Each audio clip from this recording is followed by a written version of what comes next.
I wanted to take a look at California statutes that codify court decisions because on occasion, the California legislature codifies in statute reported or published appellate court decisions. And these codifications are helpful because they make clear how the legislature intends for the courts to interpret code sections that rely upon those specific court decisions. So I've looked through a number of the California codes to come up with a few examples of statutes codifying court decisions. The first is Civil Code Section 2079.12, dealing with the duty to prospective purchasers of real property. And here the legislature said, the legislature hereby finds and declares that the imprecision of terms in the opinion rendered in Easton versus Strasburger and the absence of a comprehensive declaration of duties, standards, and exceptions has caused insurers to modify professional liability coverage of real estate licensees and has caused confusion among real estate licensees as to the manner of performing the duties ascribed to them by the court. Code of Civil Procedure, Section 830, dealing with actions relating to groundwater rights,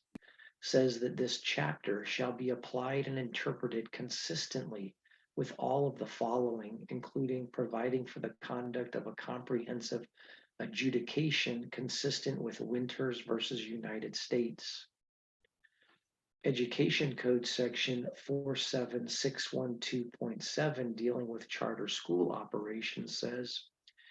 if a charter school is required to submit a petition to a school district or county board of education in which a resource center is located in order to comply with the court decision in Anderson Union High School District versus Shasta Secondary Homeschool or other relevant court ruling, and the petition is necessary to retain current program offerings or enrollment. Also, Education Code Section 52163, dealing with the Bilingual Bicultural Education Act of 1976, says, this program shall be offered in a manner consistent with the United States Supreme Court decision in Lau versus Nichols, the Equal Education Opportunities Act of 1974, and federal regulations promulgated pursuant to those court decisions and federal statutes.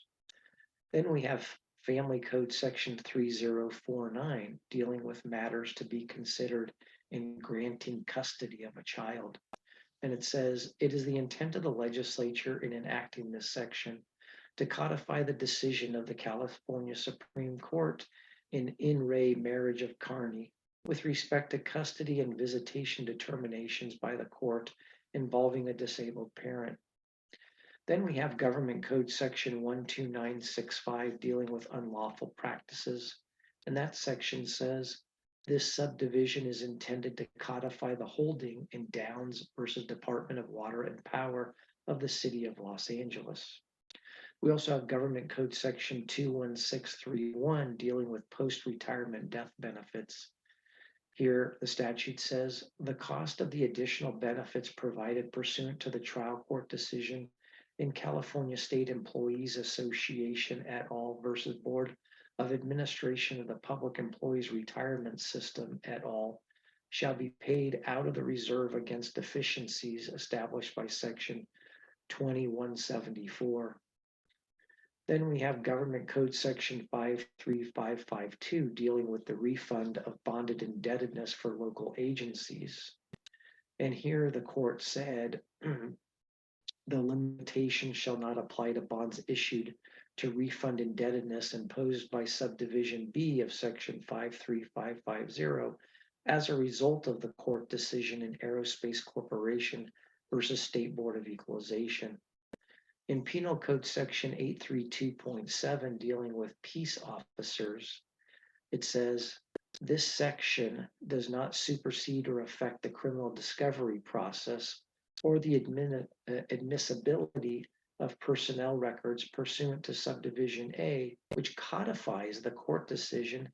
in Pitchess versus Superior Court. And nothing in this chapter is intended to limit the public's right of access as provided for in Long Beach Police Officers Association versus the City of Long Beach. We also have Penal Code Section 868.4 dealing with the examination of cases, where the statute says it is the intent of the legislature in adding this section to codify the holding in People versus Chanot with respect to allowing an individual witness to have a support dog accompanying him or her when testifying in proceedings. Penal Code Section 939.71 dealing with the conduct of investigations of grand juries says it is the intent of the legislature by enacting this section to codify the holding in Johnson versus Superior Court and to affirm the duties of the grand jury pursuant to Section 939.7.